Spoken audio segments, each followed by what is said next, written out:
For this next video, we're going to be going over the structures of the eyeball. So the eye consists of three layers. It has a fibrous tunic, which is the outermost layer. Shown here, it's white, and then it's a sclera, and then it comes around to form the cornea. It has a vascular tunic, the next layer in, which you can see the little blood vessels through here make up the vascular tunic. It's going to consist of this choroid coat that comes around, and then this eventually merges into what we call the ciliary body, which consists of ciliary muscle and ciliary processes, and the iris. The third layer, the innermost layer, is the nervous tunic or retinal tunic. This is in yellow here. It's going to have all the rods and cones and various other neurons that make up the retina. So the fibrous tunic is going to consist of the sclera and the cornea. The sclera is the white portion of the eye. What you can see here, just underneath the eyelids, you'll see them in front around the cornea, and this comes all the way around to the back of the eye. A sclera does. It functions to have an insertion point for the extraocular muscles. It helps to protect and support the internal eye parts, and it's continuous with the cornea. So the cornea and the sclera make up the vascular tunic. And tunic means layer in Latin, and this is fibrous tissue generally, the sclera and the cornea, so we call it the fibrous tunic. Now the cornea is a transparent avascular structure that forms the anterior surface of the eye, also part of the fibrous tunic. It's a curved convex surface and assists in the lens and focusing light on the back of the eye. However, the cornea is set. You can't adjust the cornea yourself, but you can adjust the lens to adjust light onto the retina and through here. So the cornea is set. It does help to focus the light in. However, the lens is what's going to determine the final focusing as it comes back onto the retina.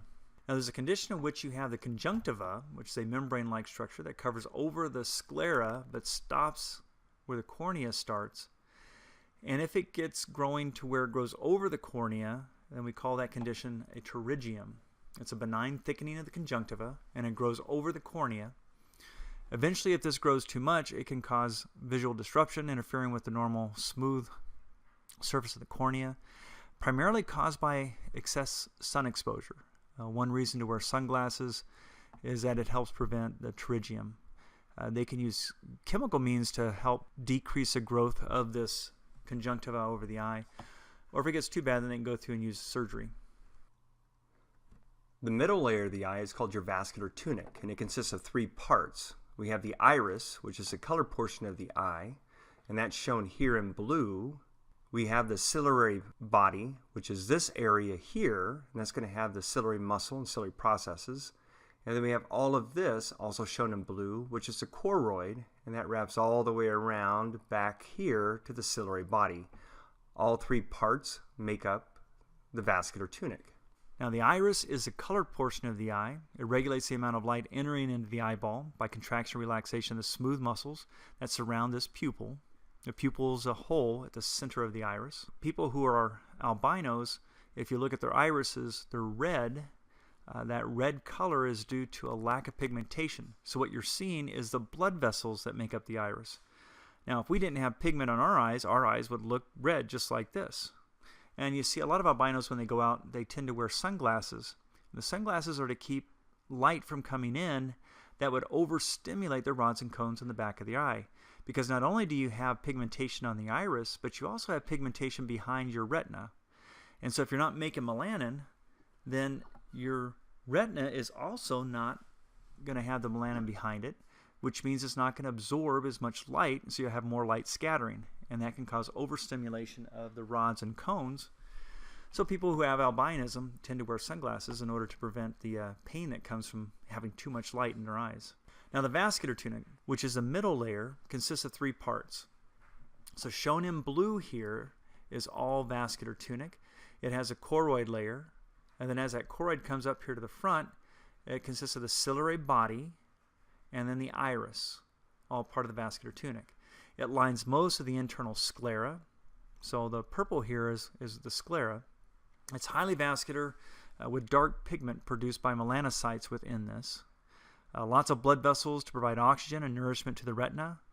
The black pigment functions to absorb stray light rays as they come in. So when light comes in through the lens and goes back and stimulates the rods and cones of the retina, that light gets absorbed by the melanocytes, or I'm sorry, the melanin that's made by the melanocytes in this choroid layer, so it doesn't reflect back on and overstimulate those rods and cones. The ciliary body is the anterior expansion of the choroid. So the choroid comes around and forms the ciliary body. And it has these processes that stick out. You can see here little finger-like processes called ciliary processes, and they attach to what are called zonular fibers or suspensory ligaments, which suspend the lens. What controls the pull on these ciliary processes is this muscle right here called the ciliary muscle. And it's going to contract or relax in order to increase or decrease the pull on these ciliary processes, which pull on the suspensory ligaments, which pull on the lens to flatten it out or to reduce tension, and then it allows it to ball up. Now the ciliary processes secrete a fluid called aqueous humor. Here are the ciliary muscles here. That aqueous humor gets produced by these ciliary processes, and it's going to flow around the lens and then come around through the pupil in front of the iris here in this anterior chamber, and then gets drained by these holes all along here, along the connection between the cornea and the sclera. And we call these small holes the canala schlemm, or the sclera venous sinuses. This aqueous humor that's produced by the ciliary processes here, as I said earlier, flows over the lens, helps to nourish the lens, and then comes around and flows into the sclera venous sinus, and as it does, it helps to nourish your cornea. These openings are all along through here between your sclera and your cornea, these sclera venous sinuses or canala schlemms, and they drain aqueous humor. So aqueous humor is continuously produced and drained into these sinuses. If these openings here get blocked, either due to the cornea, the angle here of the cornea and the sclera coming down and blocking those, or it can be completely open, and then over time you can get debris that's formed in this anterior chamber during certain conditions such as diabetes.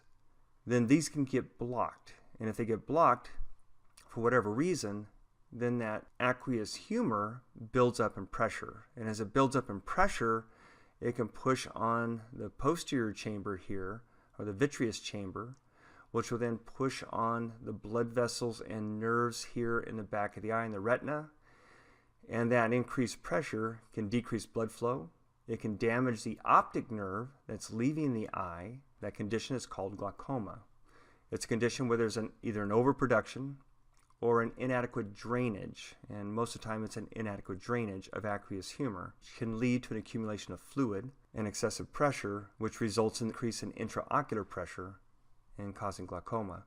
Now to measure this, when you go to the eye doctor, a couple of devices they can use. They can either use a little gun-looking structure that sends a poof of air and hits the cornea and then bounces back to the gun, and it can read how much pressure is on the cornea by how fast that poof of air comes back. Or they can take a device and they can put it right on your cornea to measure the pressure behind the cornea. Increased pressure could indicate glaucoma. And contains suspensory ligaments. These are also called the zonular fibers, and they hold the lens into position. So shown here, these zonular fibers coming off the ciliary processes, these hold the lens in position right behind the pupil here of the iris. And we're going to see that the pulling on these zonular fibers is going to cause a lens to change shape, and that's going to allow you to focus light on back on the retina. What controls the pulling of this are the ciliary muscles shown here. So the ciliary muscle is a band of smooth muscles that alter the shape of the lens, adapting it for either near or far vision. Shown here is an electron micrograph of the lens and the zonular fibers that are attached to those lens, and then the ciliary muscle, which is shown here. You can see the amount of detail and intricacy of this attachment of the zonular fibers to the lens. Fortunately, the lens is in a lens capsule, so what they're actually attached to is a capsule that surrounds the lens. And so here's the zonular fibers. So they go completely around that lens, and they're attached to a lens capsule. What this allows is that for lens replacement surgery, they come in and they actually open up the lens capsule, takes out the old lens, and put in a new lens. If these zonular fibers were actually attached to the lens itself, you wouldn't be able to do this surgery. You could see the amount of reattachment that had to be done if it was attached to the lens. Actually, the zonular fibers are attached to a lens capsule, which allows us to just go in and open that up and take out the old lens and put in a new lens.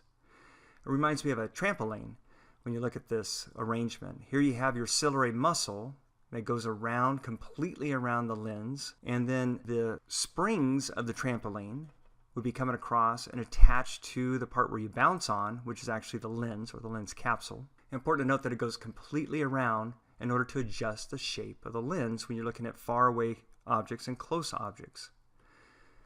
So for example, whenever you're looking at objects that are close, then this ciliary muscle is going to contract. Now it's a sphincter muscle or a round muscle, and when it contracts, the diameter is going to get smaller. As it gets smaller, it lessens the pull on the suspensory ligaments, which then lessens the pull on the lens capsule, and then the lens, which actually has a number of these elastic fibers wrapped around through it. And we're going to look at the lens later on in more detail, and you'll see these elastic fibers. For now, the lens has all these elastic fibers that when you lessen the pull, that lens balls up in order to focus images that are coming through, shown here, onto the back of the eye where the retina is. Knowing that the lens has these elastic fibers can help you to understand presbyopia, or a condition that's referred to as old eyes or old vision. In presbyopia, the lens isn't able to ball up like it used to. So as you get older, those elastic fibers aren't as elastic. So when you go to look at things close up, it doesn't ball up the way that it should. Ciliary muscle still contracts, lessens the pull on the suspensory ligaments, but the lens just doesn't ball up the way it should, and so it's more difficult to see things that are close up. And you wind up holding the book or whatever you're reading or looking at further from your eyes. It usually starts at around age 40 as you start losing this elasticity that's in your lens, and then it progresses from there on. So as you get older, it's a natural occurrence. You have to hold things further away because your lens doesn't have the elasticity that it used to and doesn't ball up the way that it should. Well, when you relax those, when you look at things that are further away, and you relax the tension on the suspensory ligaments or zonular fibers, then the lens is going to flatten out, because as you relax, that sphincter muscle, the diameter of it widens. It pulls on the suspensory ligaments, which pull on the lens capsule, and thus the lens is going to get pulled into a flatter position. That allows you to see things that are further away. So shown here, whenever you are going to look at things close up, those suspensory ligaments get relaxed because the ciliary muscle contracts, which decreases the diameter, lessens the pull on the suspensory ligaments. The lens balls up and allows you to see things close up. Whenever you're looking at things further away, ciliary muscle is going to relax, which increases the diameter here. It pulls on the suspensory ligaments, flattens the lens, and allows you to see things that are further away.